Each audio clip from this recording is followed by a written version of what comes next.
evening, everybody, and welcome to another edition of the Sports Exchange. My name is Scott Morgan Roth, the Motor City Madmouth, and I am proud to be joined by my longtime co-host, George Eichorn. We go back a long way, and I'm also proud to be joined by Geoff Magliocchetti. Geoff, how are you tonight? Glad to have you back on the broadcast. Scott, George, it's fantastic to be here. Keep up the great work, and ready to have some fun here on the broadcast tonight. Yeah, Geoff Magliocchetti has to realize that George and I go back, right, George? Yes, a long ways. As Ernie would say, long gone. But no, we're not gone. We're back together on the airwaves, the Sports Exchange, and yours truly, George Eichorn from the Motor City, where we have nothing but Tiger baseball. We have no basketball. We have no hockey. But we sure have the Tigers, and they are rolling, man. 8-5 now, just a half a game out of first place in the American League Central. Yeah, me being the Motor City Madmouth transplanted in South Florida, we had the Florida Panthers, and they are long gone. And they actually got the 12th pick in the draft, the NHL draft coming up. We'll let Geoff Magliocchetti gloat in a little while, okay, about where his team ended up getting the pick. And we have the Miami Marlins, a pleasant surprise considering, the COVID-19 outbreak that decimated that team for a while. But before we talk about baseball, we're going to talk about a track that George Eichorn and I covered quite a few races at. It's Michigan International Speedway. Geoff Magliocchetti likes to write about NASCAR, don't you, Geoff? Well, you betcha, yeah. I'm used to covering events at a different Brooklyn locale, of course, that being Barclays Center, and the occasional Brooklyn Cyclones game, too, over at MCU Park. But this time it was at Brooklyn, Michigan, the races were at this week. Isn't that interesting? I love that Brooklyn segue. I'll tell you, spoken like a true broadcaster, Geoff. Good stuff. So what happened over the weekend? Kevin Harvick went ahead and swept both races. The first time that's been done since 1971 when Richard Petty pulled the trick. And, Geoff, you were definitely not anywhere thought of in 1971. There were a lot of people that didn't. But everybody knows that Richard Petty pulled the trick, and now you got Kevin Harvick. So, Geoff, why don't you go ahead and give everybody an overview of what took place over at Michigan? Yeah, that's real interesting about Kevin Harvick's weekend. It's not every day you're in the same sentence as Richard Petty, but you're also in the same sentence as Lee Petty and then Rusty Wallace, because Harvick picked up his 55th career win, which tied with Lee Petty, and then he picked up his 56th, which tied, I think it was 54th, 55th, looking for his 56th. 54th tied him with Lee Petty, and his 55th tied him with Rusty Wallace. So when you go down in the same sentence, in the same breath, unless those three, that's a pretty darn good weekend. And, it's really interesting to see what's been happening over the NASCAR Cup Series season, in the sense that they've been going strong. They've been one of the sports that have been continued where we're able to more or less resist the coronavirus-induced pauses. They did pause for a little bit. We saw that back in March. But ever since we got back to racing, actual racing, we did have the brief iRacing interlude back in April. Ever since we got back to flesh and blood racing on the asphalt, Kevin Harvick has dominated the circuit. And what this is, basically, this isn't any Hall of Fame case, because let's face it, Kevin Harvick was probably going to go to the Hall of Fame either way. But what this is from Harvick and the guys over the number 4 Stewart-Haas team, this is a first ballot Hall of Fame case. And it's not just that either. This is a case to be mentioned within the top 10, maybe even the top 5 drivers in the history of the sport. Because in an effort to navigate around the current health crisis, we have seen qualifying abolished. We've seen practices abolished. Guys are going right from their home to the hauler, their motorhome, from their home to the motorhome to the track. And Harvick hasn't lost a step. It has been weeks now. It's probably been, it's been almost 2 months since Kevin Harvick finished outside the top 5. It's pretty much a month and a half since Kevin Harvick finished outside the top 5 of an event, that coming back in the Talladega race back on June 21st. So, June 22nd, excuse me. So I think that this is an incredible sight from Harvick, and while people have, complained a little bit, oh, it's always Harvick, Harvick's going to win, yada, yada, yada, yada, he dominated the weekend, it was a boring race. At the same time, we're going to miss this kind of greatness. We're going to miss this kind of greatness when it's finally gone. Harvick says he wants to race for a long time, but who knows how long he does have left. I mean, he's one of the few guys still racing at the earliest turn of the century, and that just adds to his prestige, to his legacy, in that he is the guy who had to replace Dale Earnhardt in what was then Richard Childress' number 3 Chevrolet. It was rebranded to number 29 when he took over, but his career started on the least ideal of circumstances, but he won the 4th race he ever competed in, holding off Jeff Gordon in that thrilling Atlanta finish. But what this is from Kevin Harvick, this is a case to include himself amongst NASCAR immortality. So I think what we're seeing here is nothing short of incredible from the number 414. What do you think, George? Well, I echo your sentiments. One big thing that I enjoyed is the fact that Ford Motor Company was the winning car. Yes. Kevin Harvick drives a Ford, and the races were held in the backyard, so to speak, of the Ford Motor Company. And it's good for the state of Michigan to see Ford number 1 both days, and I'm happy about that. I feel sad for Brad Keselowski. Brad, again, is old for Michigan. Even though he's born in Rochester Hills, Michigan, he has yet to win at MIS. That was kind of sad because a lot of people were rooting for Brad to come through with a hometown victory. But it couldn't have come to a better guy. You're absolutely right about that. You mentioned 2 Hall of Famers, Rusty Wallace and Petty. Kevin Harvick obviously is carving himself into the NASCAR Hall of Fame. There's no question about that. He's done a terrific job. He's had a hell of a year, 6 wins now, and top the point standings. It's been a phenomenal year so far for him, and hopefully he can hold on and be the series champion. And it would be nice to see. But like I said, a couple other storylines here. That was the Ford Motor Company manufacturer, the 2 victories, and then of course Brad Keselowski finished good Saturday night, obviously, runner-up, but still can't come through at Michigan.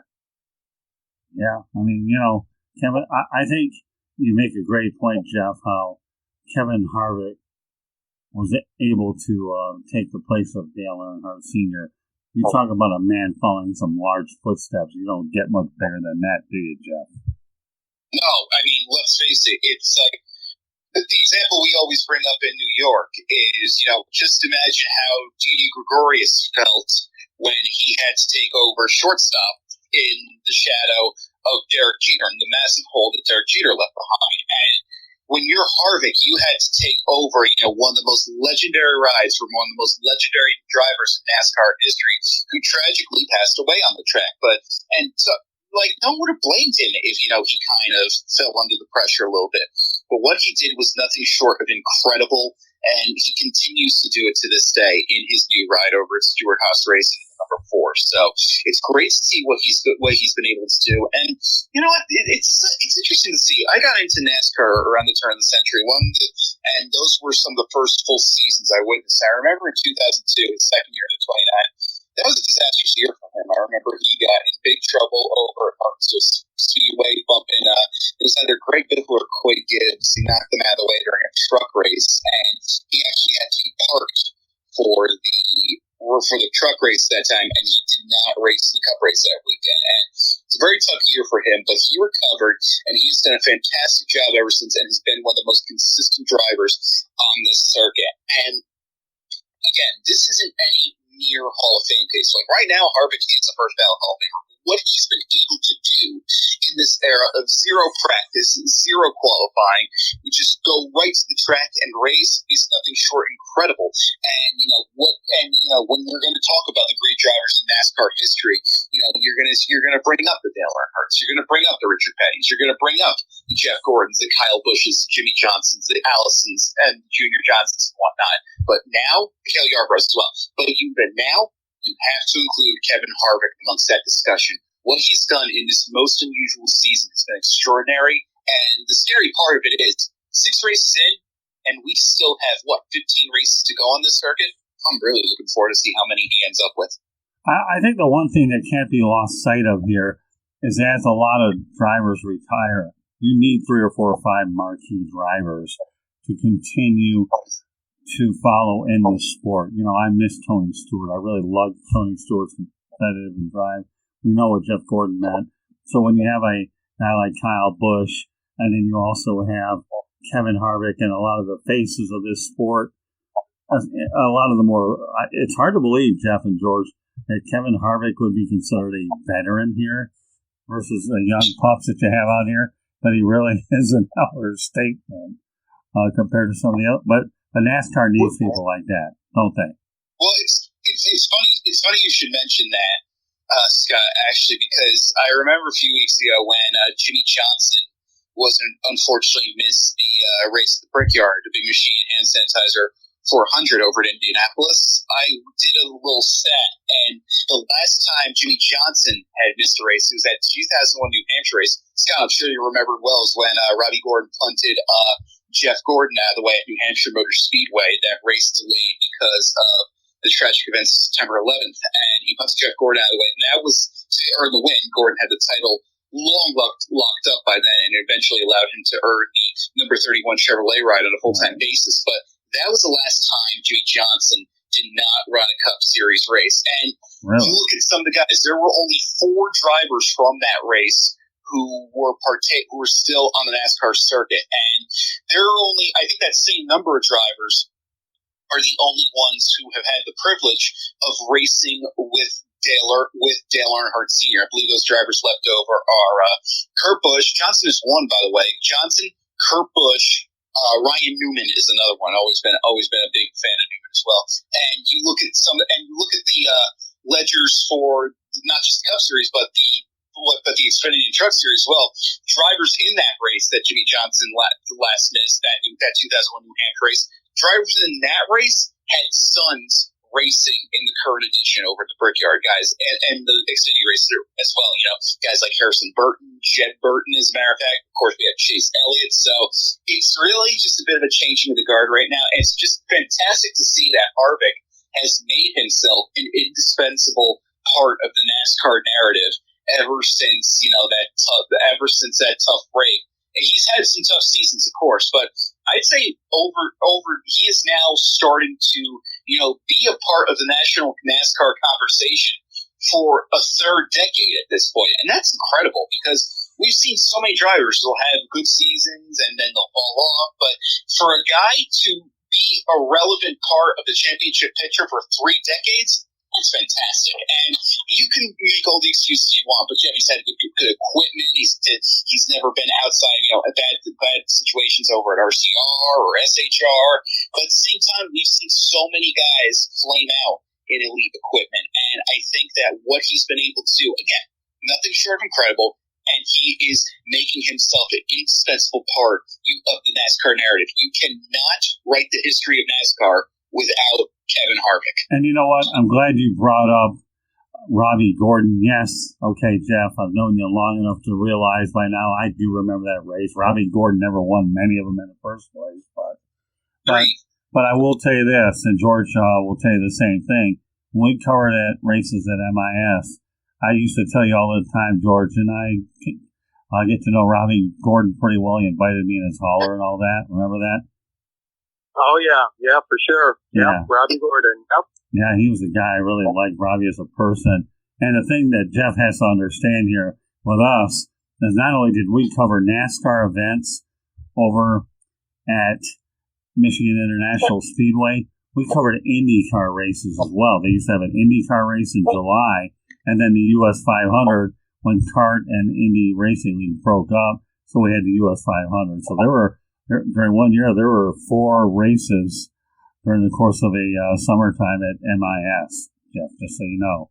You know the NASCAR routine, but let me tell you, IndyCar was a lot of fun to watch there as well. So I know we can talk about NASCAR forever, but let's transition over to the Big Ten pulling out. They're planning to cancel their college football season, and the Pac-12 will probably follow them.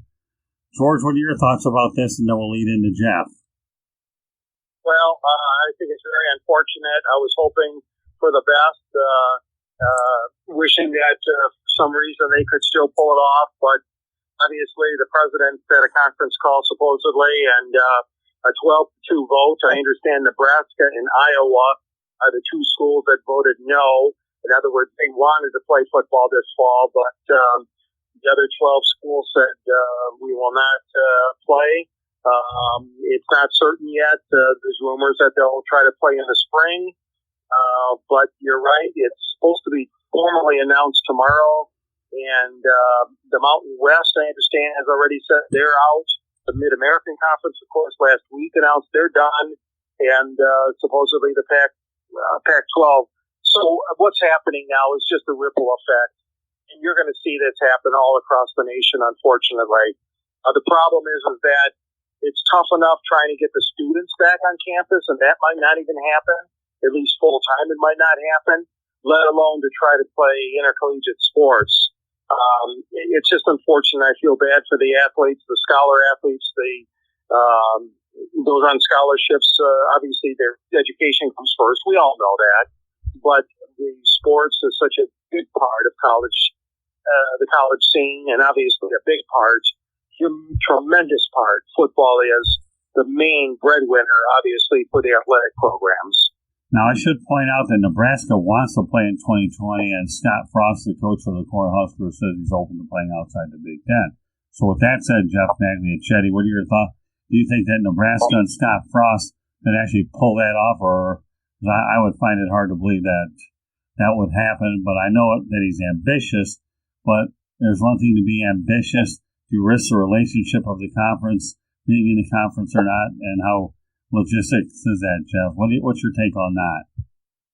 Yeah, I think it's just a little too much to ask for in that regard, too. I heard a rumor perhaps that the Big 12 is going to at least attempt to carry on its proceedings, but I'm not sure if would they really be open to kind of welcoming Nebraska back. Remember, they turned their back on the conference a few years back to join the Big Ten. So, all in all, this is just a real unfortunate situation we have going in college football. And what's disappointing is,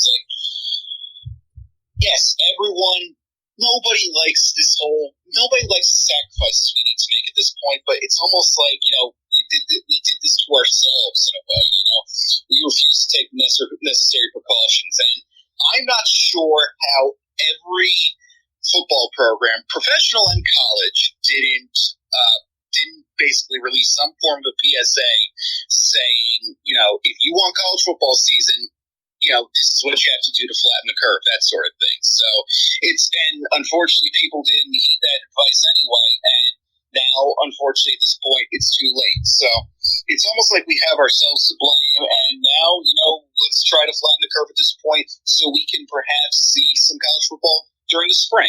And what's very interesting to me as well, because that opens up a whole other can of worms right there. Like, when you see elite talent partake in the game, because, it's going to be so close to the NFL draft, the 2021 NFL draft shows no signs of letting up. In fact, the NFL didn't do it this year. Why would they do it next? So here's what's interesting to me. This strikes me as an interesting opportunity, perhaps, for the XFL, which apparently will be revitalized and reboot with the leadership of Dwayne Johnson, along with his ex-wife and business partner, Danae Garcia. And I think that this is an interesting chance for them. Like, could they potentially, work together? Could any college athlete who's looking for a new opportunity, a chance to, showcase his stuff, could he turn to the XFL perhaps? And so it's going to be real interesting to see. But, in a way, I'm not sure how every college program in the nation basically didn't come out and basically say, like, look, you want college football? Do this, do this, do this. We could flatten the curve. We could be over by this. I believe Alabama and LSU both did some good PSAs based on the topic. Alabama's involved Big Al, the mascot, and Nick Saban, as a matter of fact, while LSU's added Ed Orgeron, Coach O. So I feel like, it's an unfortunate situation, but unfortunately, with the current environment that we're in right now, it's for the best. And this is what we have to do now. Let me talk about the Mid-American Conference pulling out. I think there are two layers to this. Number one, we know the obvious COVID-19. But bear in mind, the Mid-American Conference will lose a lot of money because a lot of their guarantee games that would put revenue in their athletic department's pockets went away.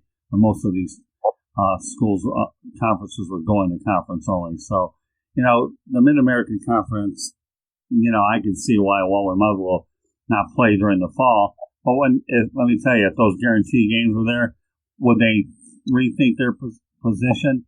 Maybe. I'm not saying they would or they wouldn't, but now they had a reason to decide not to play. Because they depend on those games. And who are they going to play now? I mean, you can't just sit there and turn the schedule into flux. Don't you think, George, about those guaranteed games? Well, yeah. I mean, they lost a lot of their big games, and obviously, like you said, their revenue games against teams like from the Big Ten. But that being said, their rivalry games obviously were still money makers. Eastern Michigan versus Central, and Central Michigan versus Western Michigan, and all these kind of games. But no, I think they just got into. And ironically, Michigan has been one of the safer states for the coronavirus so far, and it's unusual. And I know Jim Harbaugh is not happy about it at all. He had some quotes out there today saying that he wanted to play football, and I know his heart is in it, but obviously Jim is just one voice, and the presidents did the speaking, and like I said, it was a 12-2 vote. So Michigan was on the side of canceling the season. So Harbaugh's influence couldn't have been too much on Ward Manuel and the president of U of M, but the point being is that it's sad because football means so much to so many. And I think of all those people, all those restaurants, all those bars, all those tailgating, all those parking lot attendants, the money. Oh my gosh, it's just like so many people are affected by the lack of football. The hot dog vendors, of course, included in that. So it's a very difficult time right now for this nation and this world right now, and it's sad. And, let me expand on Geoff's point that when he brought up Nick Saban, players are safer in Alabama than they're running around at home. I think what Nick Saban says makes a whole lot of sense. And there are a lot of coaches around the country that definitely believe that, they'll be tested all the time and taken care of on campus with all the protocols rather than going home and running the risk of COVID-19. So, Geoff, I think where you're going with this is definitely pretty accurate. That's a consensus around the country, don't you think? No, it really is, as a matter of fact. And, maybe it says more about us than it does about, anyone else. But, this could be what finally gets us to take it seriously once we lose the just American tradition, the American concept of college football. There's no better way to spend a Saturday afternoon into evening than just 13 straight hours of football. You start with the Big Ten game on ESPN in the early afternoon over at 12, and then it goes all the way to the Pac-12 or on the Fox Sports networks at night at 10:30. And of course, I'm talking from an East Coast perspective here. And it just appears we're not going to get that. I mean, how many Christmases, how many holiday seasons have we gone through? How many have we gone through watching, the time-honored traditions, like the Alamo Bowl, as a matter of fact, the Cheez-It Bowl, as a matter of fact, too. But going back to what George was saying, it's absolutely right, because people are saying, maybe like in the grand scheme of things, sports shouldn't be as relevant as it should be. And that's a fair statement to say. We got far bigger problems right now than how our sports is going to be. But it also has a tough impact on the economy. And like you said, George, there's so many people that are going to be affected by this that goes far beyond the field. And it's just a tough, tragic situation. And my only hope is that we can contain this sooner rather than later.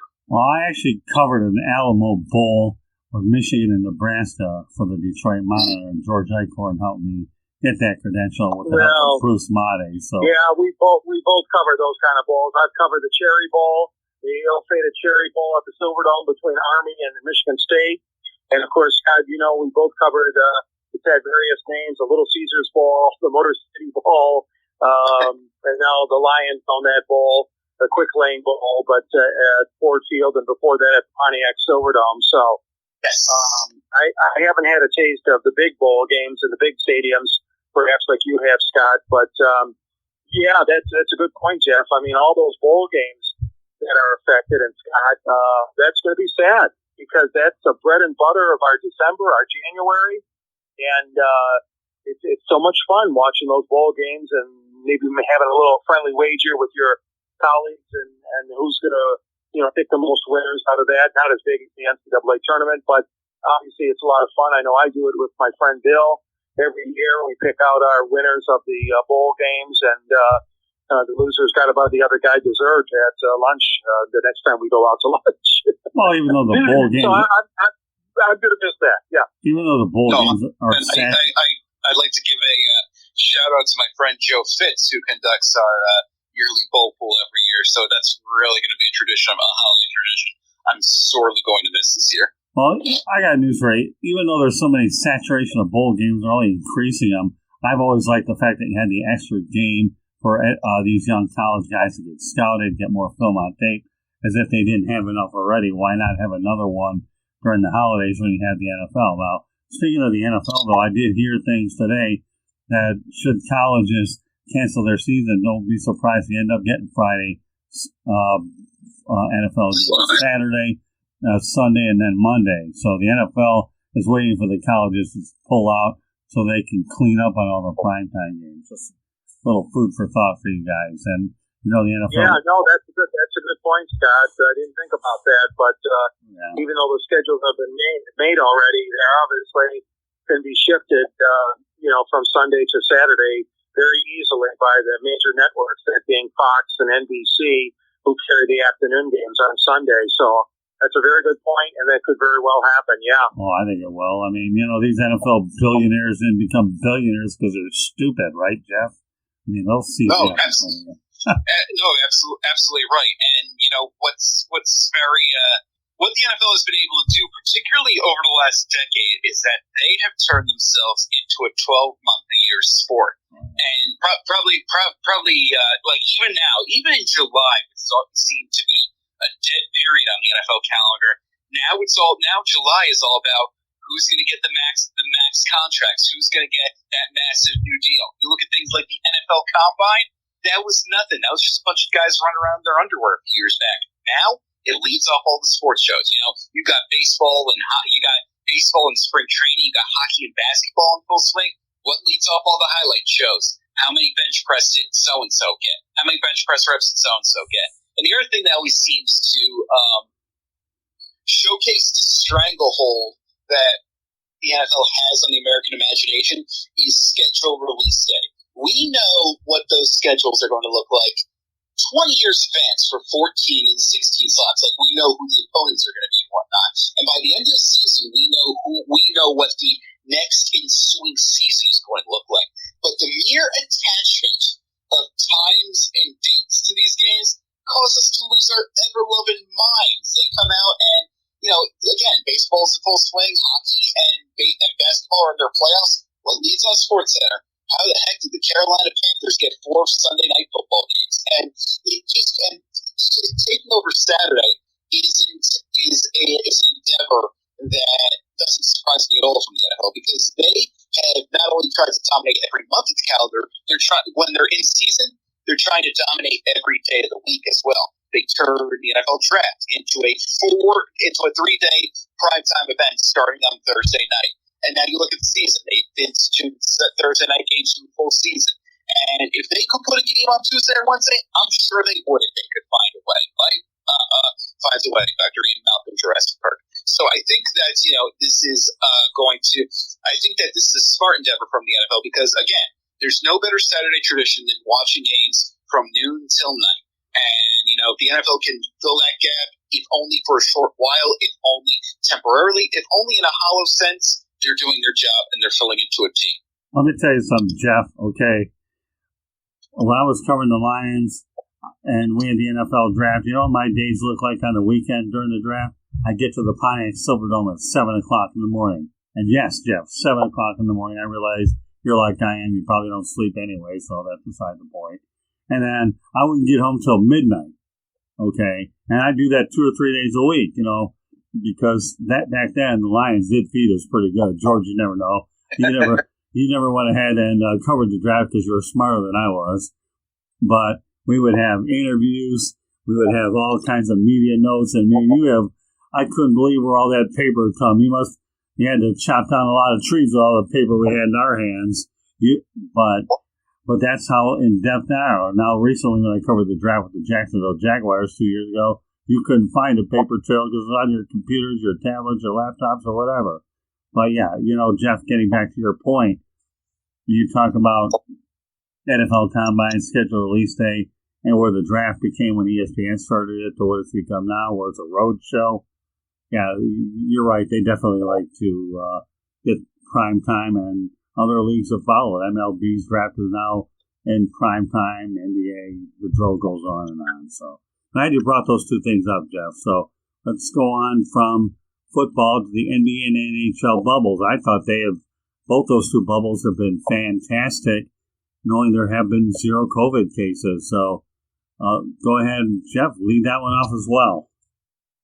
Yeah, it's just going to show you that, the bubble works, and this is what you need. This can be a blueprint for all the sports to come back. I'm not sure how – it might be hard to do it if you're in the NFL because, just the sheer size of those teams make things pretty difficult. But at the same time, you look at the NBA bubble, for example. As soon as they move out of Disney World, how about some college basketball conference? Why don't they come in and take over and have their season there? So it's really interesting to see. There's so much skepticism behind the bubble concept, like they'll never get their season done. It's not going to work, yada, yada, yada. But there have been no positive tests from either side. Knock on wood, of course, but both leagues are doing a tremendous job and have offered us an opportunity to return to some form of normalcy and have provided a blueprint for sports to navigate around this ongoing health crisis. Go ahead, George. Well, so far so good for these two leagues. That's not to say it's going to be a free ride the rest of the way. It's been 2 weeks for the NHL and almost 2 weeks for the NBA. The NHL starts its playoffs tomorrow. The NBA starts its playoffs, I believe, on next Sunday or Monday, August 17th, I believe. And I guess the players have been adhering to the guidelines, unlike the baseball players who have been venturing out, doing things they shouldn't have been doing, especially the Marlins and the St. Louis Cardinals. But you're right, the bubble does have its benefits. The empty stadiums that they play in, obviously in Toronto and Edmonton, it's not too thrilling for me to see. But I'm disappointed that they didn't pick an American city for that bubble. But I understand why they did it that way. The NBA, of course, did pick an American city in Orlando and Disney World. So, so far so good. They're both leagues are doing well, and let's hope that it can continue. But again, it's going to be up to the players not to mess around and try to do something that they shouldn't be doing. Yeah, I wasn't sure about the NBA bubble for a while. I knew that because it was in Florida. But the Walt Disney World complex has been fantastic for it, really has. And the NBA has done a really great job enforcing the protocols that were there. So that you can tell that Adam Silver did a fine job, masterminding it, putting it all together. Now, I did have a lot more confidence in the NHL bubble because the COVID-19 cases were less rampant in Canada than they were in the United States, which obviously led to the reason why the Blue Jays weren't even able to play their games in Canada. We'll get to that maybe in a minute because that might be an interesting commonality here.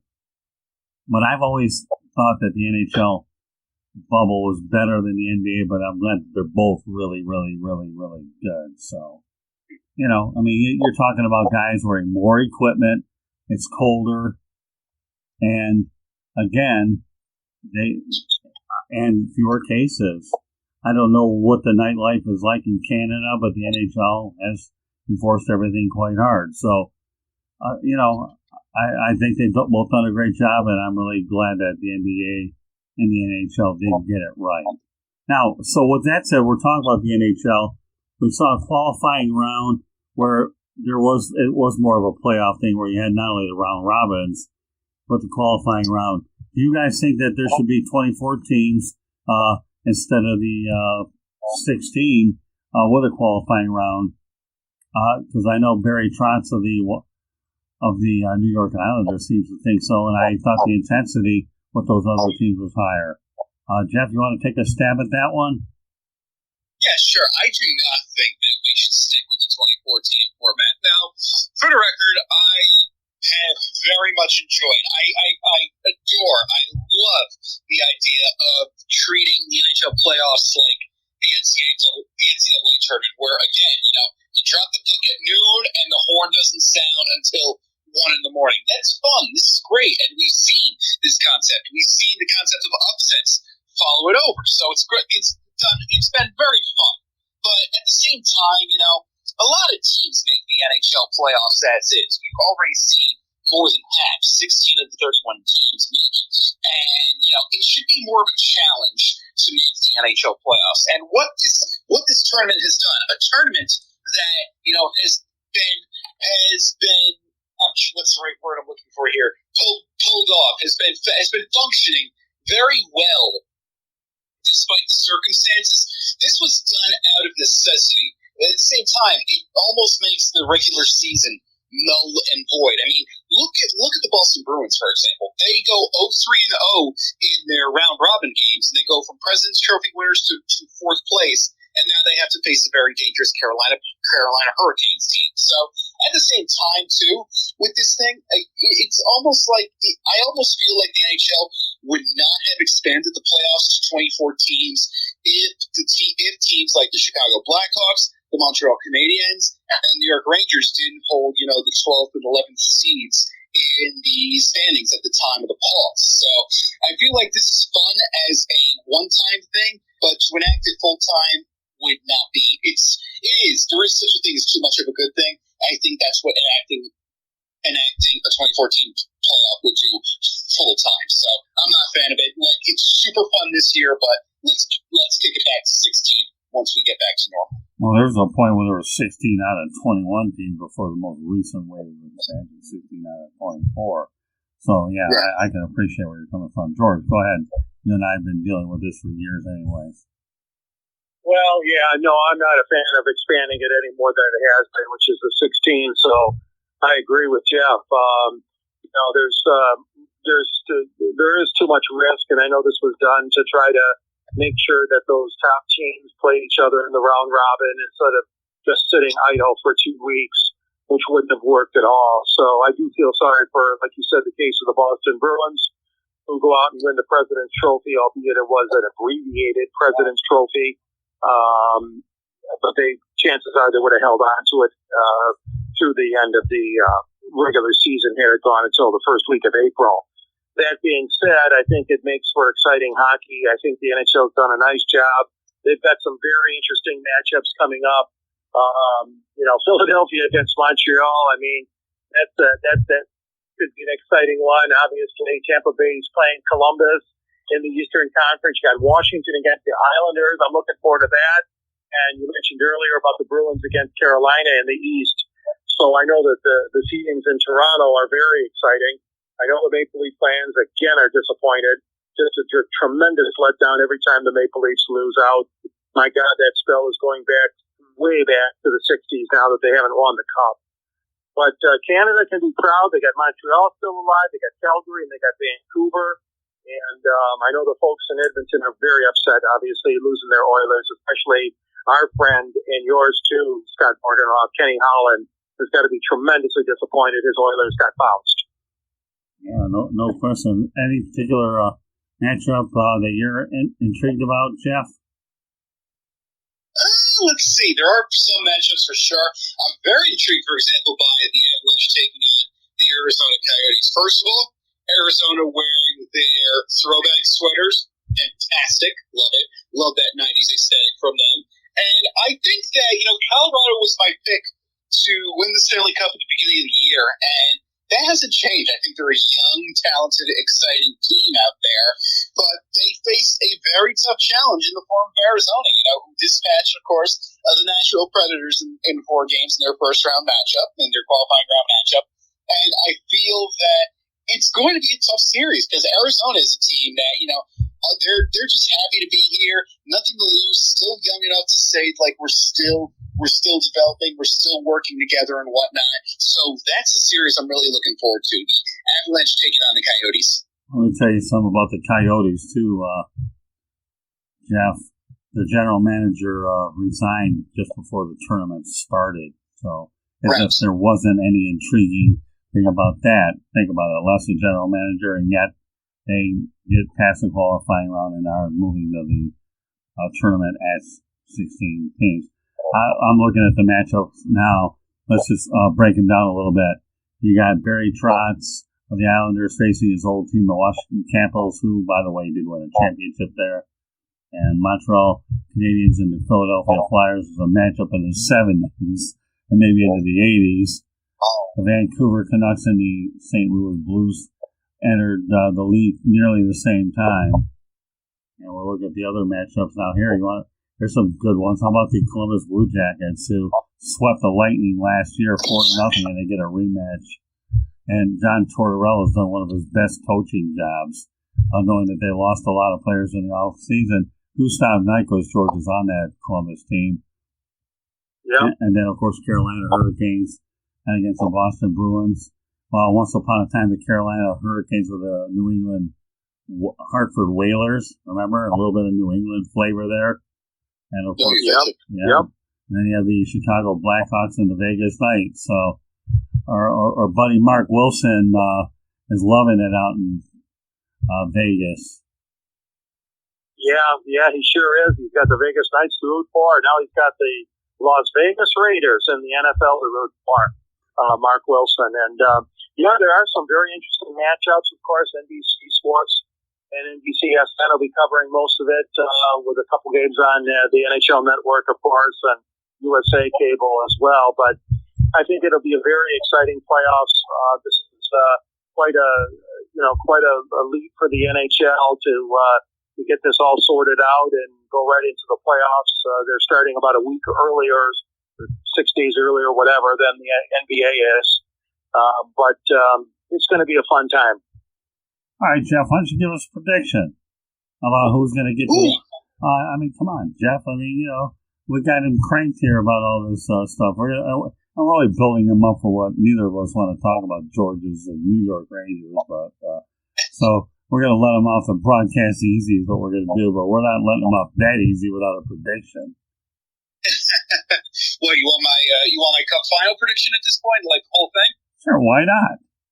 All right. So I'm thinking right now, if anything's already fair to say this, I still am going to stick with the Colorado Avalanche winning the Cup final, but I think it's going to come against the Philadelphia Flyers, who looked positively tremendous during the round-robin round. They looked very good, and Philadelphia is still in that, quote-unquote honeymoon period, of course, with something that Rangers fans will be far too familiar with, the Elaine Vigneault roller coaster, and they're on just an extraordinary high right now. The offense is buzzing, looks terrific and whatnot, and who knows how it's going to turn out at the end. It obviously turned out very sour for the Rangers towards the end there, but it's great. It's just they're playing some extraordinary hockey right now, and they tore through the round robin schedule, tore through the best of the East.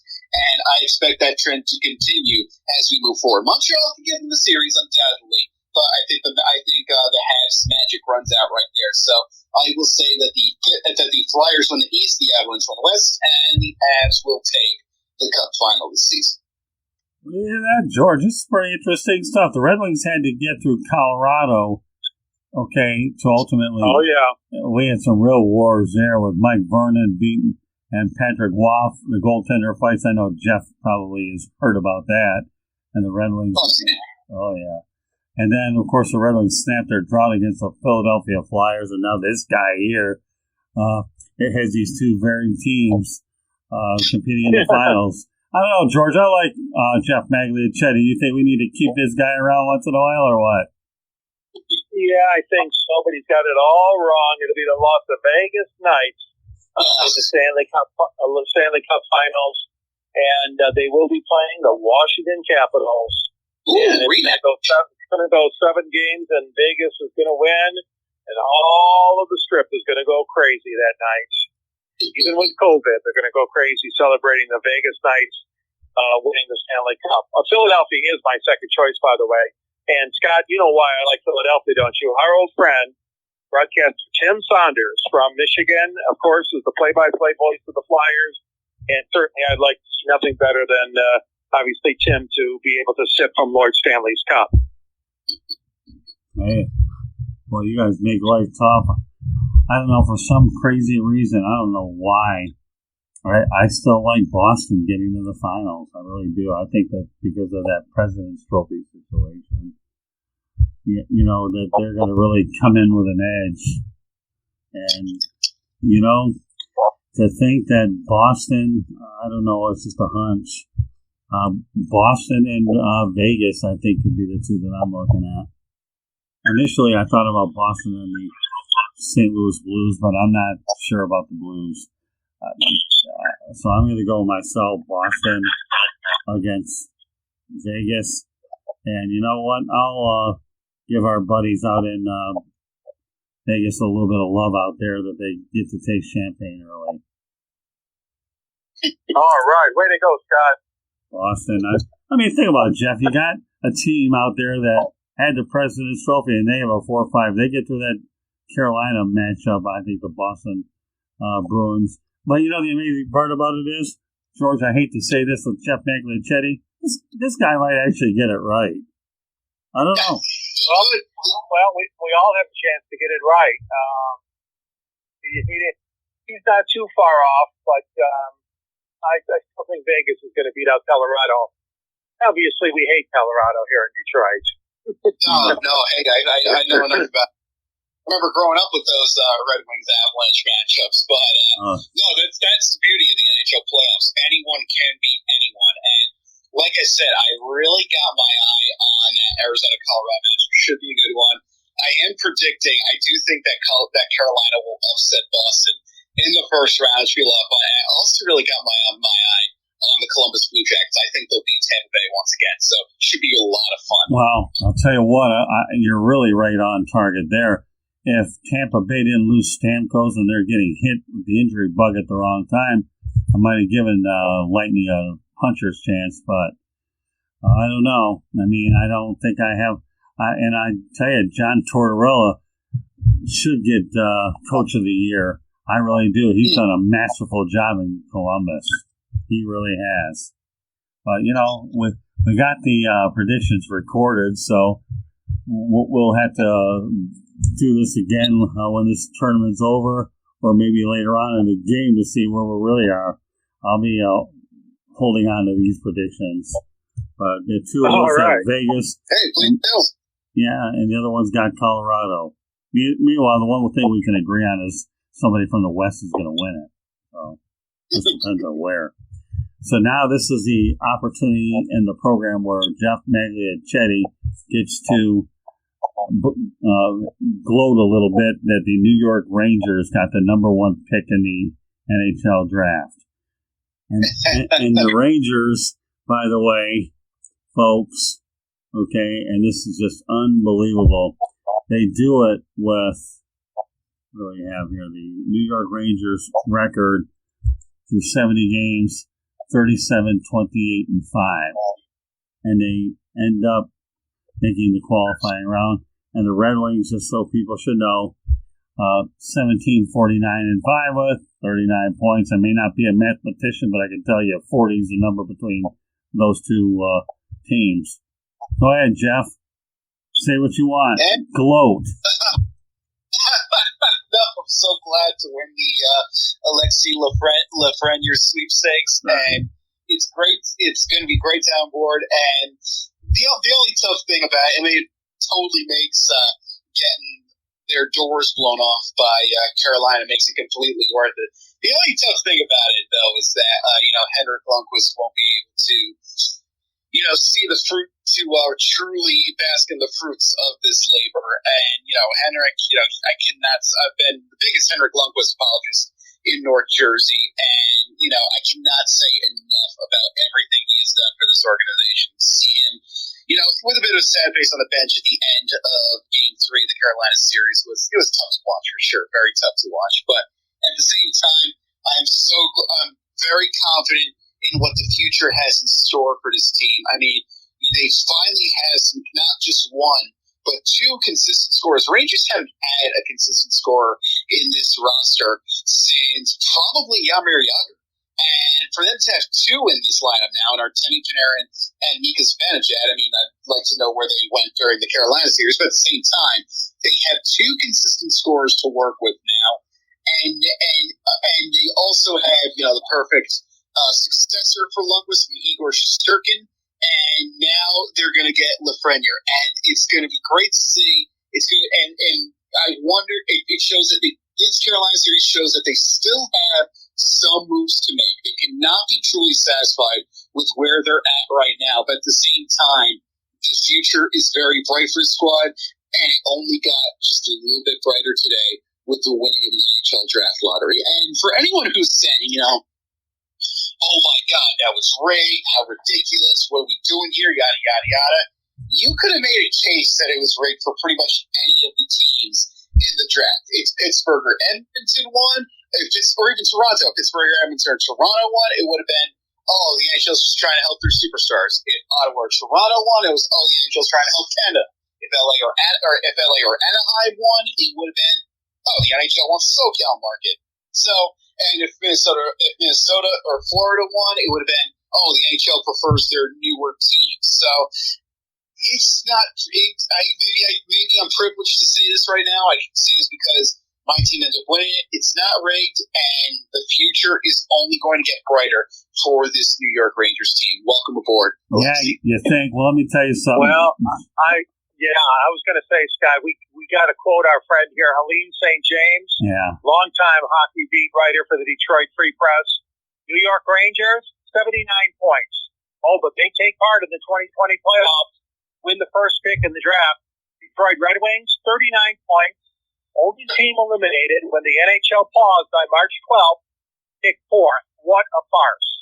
Wow. And then another good friend of ours, Keith Gabe, hockey writer, said, farce indeed, poorly conceived, horribly managed, lousy TV, both phases. The NHL, once again, is the laughing stock of professional sports.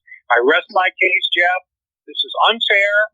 Your team, the Rangers, the other teams that you mentioned shouldn't have even been part of it. The Red Wings deserve the best chance, the best percentage shot at getting that number one pick. And like I said, with 39 points only this season. Well, I was saying before we went on, why should they be rewarded for tanking in a way? I think what the NHL has to do is take any reason they can away from tanking. And, you know, I hate to say it, that's what Detroit did. I mean, they traded everyone, they rested guys. It's what they did, and they need to get rid of the incentive as much as they can. Personally, if it were up to me, I would get rid of the odds and let everyone run wild. But, you know, this is the hand you're dealt, and, you know, trust me, I've been in the boat of saying it's rigged. I go back when I was graduating from elementary school back in 2005. Was that elementary school? So that I would have been in 8th grade, I would have, yes. And that is when the Rangers had terrific odds for the number one pick, and of course the grand prize at the end was Sidney Crosby, and said they ended up taking, I believe it was either somewhere in the 12th place range, where they ended up taking Mark Stahl, I believe. So I know exactly what people are going through with the whole it's rigged process. The Penguins, of course, getting Crosby, and then unfortunately the rest is history, not always so positive for the New York Rangers. So I've been there, but at the same time, I'm certainly not going to complain about the position now. So I feel they should do anything they could to eliminate tanking as best as they could. And doing something like this, I think, is an ever so slight step in that direction. Well, nobody will say anything about people in New York being a little lucky. I've heard of that guy named Patrick Ewing that fell in the laps of the New York Knicks. It's safe to say, though, I got to tell you, Patrick Ewing was one of my favorite players. So, lest we forget, in the WNBA, Sabrina Ionescu coming over to the New York Liberty. Okay, you can have that one. I'm not going to say a whole lot there.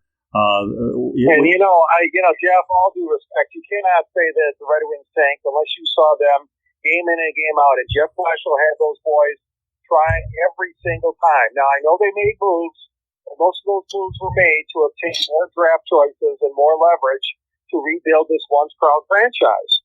So, I mean, Nyquist was traded, and Mrazek and Jensen and all these guys, but the point being is they had a plan. Now Holland and now Eichorn have a plan to try to obviously rebuild the franchise. You call it tanking. I call it effort. They made an effort every day. Now, granted, they didn't have the players that they used to, but even that being said, it wasn't. I take offense to the word tanking. Yeah. For the record, you could probably say the same thing about the Rangers not too long ago.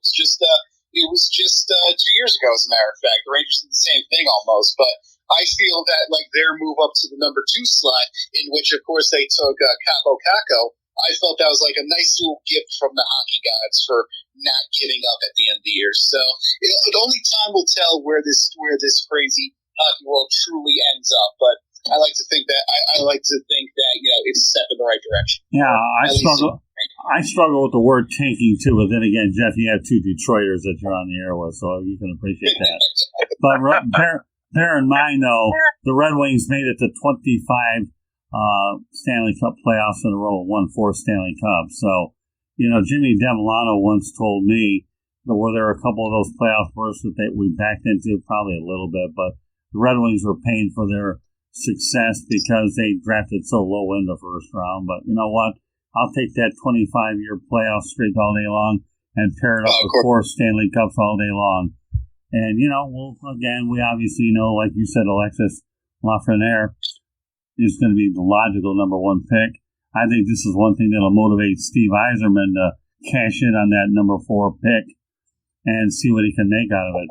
Just because you have the top pick in the draft doesn't mean they always pan out. Although I got to tell you, in hockey they generally do for the most part, but in other sports, I can't say number 1 is always really number 1 for sure. So, but hey, listen, being in Metropolitan New York, Patrick Ewing fell into the Knicks' laps, and the NBA benefited by Ewing being in the number 1 media market in the country. There's no 2 ways about it. The only thing I wish would have happened differently with Patrick Ewing as time went on is I wish he would have gotten an NBA head coaching job. He got really hosed in that situation, even though he's head coach for Georgetown University, but that's for another day. But, I agree. But I personally think maybe it's just bad karma. You guys tore down the Joe, and that simply could not go unpunished, I feel. Look at this guy. Not like Madison Square Garden. We tore the Joe down. We tore the Silverdome down. We tore the Palace down. We tore Olympia Stadium down and Tiger Stadium. The list goes on and on. Yeah, well, I will tell you one thing about the folks in Metropolitan New York. They have, to their credit, they went out there, and how many times they remodeled Madison Square Garden, right? How many? Yep, yeah, you had to do that one. They built a brand new Yankee Stadium as close as they could to resemble the old boy. Right, so they stored that. The old lady, I should say. And Shea Stadium went down, of course, to the old Meadowlands in New Jersey. So, when times come about, we go out there and the amenities don't add up. You have to change. But yeah, the only thing that I have a struggle with, Geoff, of all the facilities that they tore down in Detroit, I didn't like was seeing the Palace of Auburn Hills be torn down prematurely. That one I struggle with. I still struggle with the Pistons move downtown because the Palace of Auburn Hills, to me, was one of the best stadiums and did not need to be torn down right away. The other ones, time, I get that. I really do. No, you're absolutely right. I miss all the stadiums you mentioned. I was mad when they tore down the old Yankee Stadium. I loved it. And also, too, you have to remember, I'm from Jersey, so I can't be too crazy about the Nets. They betrayed Jersey. They turned their back on us. So I feel like this is it's tough to see the old stadiums going. You really just have to tip your hat to the ones who have been able to stay around the longest. And you look at the places like look what the Texas Rangers did. They turned their backs on the ballpark in Arlington after only a quarter century. So, it stinks to see, and, I hope it's not part of a growing trend. Yeah, but here's the thing about the Rangers park. I'm glad you brought that up, Geoff. Thank you. They went out there and they went ahead and remodeled it for an XFL team. So it's not like they tore it down. So they're reusing it. And for that matter, now that you brought that up, how about Turner Field? They converted that ballpark for Georgia State University. So some of these newer parks, common sense and logic took over that they're going to be reused as well. I won't get into I just saw, as a matter of fact, actually, they just they just gave Turner Field a corporate sponsor name, which really stinks. I'll still call it Turner, by the way. So well, I've never been there. I went to the old Fulton County Stadium, but at least they still. I'll go to a Georgia State football game one of these days on my bucket list. So I've gone there anyhow. But go Panthers. Yeah, that's what they are. I think wasn't it Bill Curry that started the program from scratch, if I remember right, and then yes, right.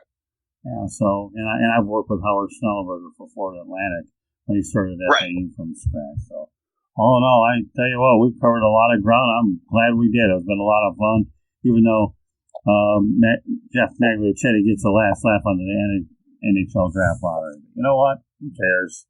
We'll see. Have the pick. We'll see what they can do with it. That's just the way we go. Hey,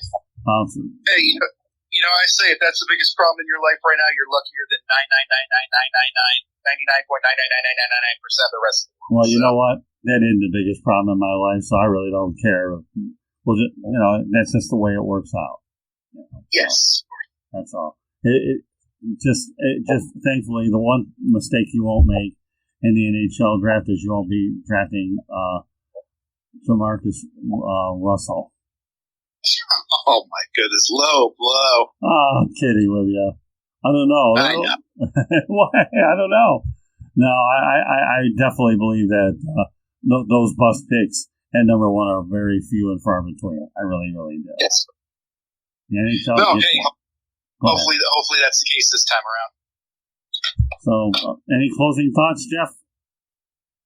No, I mean, hey, you guys do a terrific job. You can follow me on Twitter at Geoff J. Mags. Remember, that's GeoffJMags. Geoff with a G, much like the famous giraffe toy spokes giraffe of the same name. So, at Geoff J. Mags on Twitter, you can follow me there. We can talk about any of the events. I cover the New York Jets, New York Liberty, and NASCAR for EmpireSportsMedia.com, as well as Libs for Winsiders. So hopefully have you aboard. Would love to partake in coverage. Guys, thank you for having me on. Just keep up the great work. This is really fun. Thanks, George. Go ahead and talk about. I think you should let Geoff know about the book that you have, and then I'll wrap up the broadcast. All right, go ahead, George. Sure. Yeah. My book is called Detroit Sports Broadcasters on the Air by Arcadia Press. There's a link on the South Florida Tribune website about me in my profile. You can link directly to Arcadia Press to order a copy of my book. Again, Detroit Sports Broadcasters on the Air. Scott is in that book, and he's joined by the likes of Ernie Harwell, George Kell, Bud Lynch, George Flaha, and Ray Lane, and many, many other great broadcasters in Detroit sports history. So I can be reached on Twitter at VSBA2 and Yahoo at Eichorn at yahoo.com. Always a pleasure to be on, Scott and Geoff. Thank you. As for myself here, you're listening to Sports Exchange. You can find these broadcasts anywhere, wherever you get your podcasts, but mainly you can find them on Apple Podcasts, Spreaker, Spotify, iHeartRadio, Google Podcasts, and if I went too fast, no problem, I'll give you a replay as we do in sports a lot, right? Verbal replay, Apple Podcasts, Spreaker, Spotify, iHeartRadio, Google Podcasts. As far as Twitter is concerned, you can find us at Tribune South, at the @ Tribune South. George and I follow each other. Geoff and I follow one another. It's just great to have be on that Twitter to meet a lot of great people, and I'm really thankful to be connected with each and every one of you. Facebook, South Florida Tribune gets it done. Instagram, South Florida Tribune gets it done. If you haven't subscribed to my YouTube channel, you can do so by doing South Florida Tribune. Our website is www.southfloridatribune.com. George Eichorn is on there as executive sports editor. My email address is southfloridatribune@gmail.com, and you can connect with me on LinkedIn, Scott Morganroth. So, guys, great having you on the broadcast tonight. And of course, Geoff, we always appreciate the opportunity for you to come on. You're a great person, and I just enjoy your energy and everything that you bring to the table. You're truly a very talented sportscaster, and we always like to be associated with talented, classy, quality people. So, what can I tell you? So, hey, thank you for having me on. Thank you for your kind words. well, you're welcome, but they're definitely deserved. So, on behalf of Geoff Magliocchetti, George Eichorn, my name is Scott Morgan, off the Motor City Madmouth. We thank you for joining us. All we ask you to do is please be safe out there, wear a mask, social distance, don't take COVID-19 lightly. This is a virus that if you take it lightly, it will definitely have some long-term effects. So, good night, everybody, here at the Sports Exchange.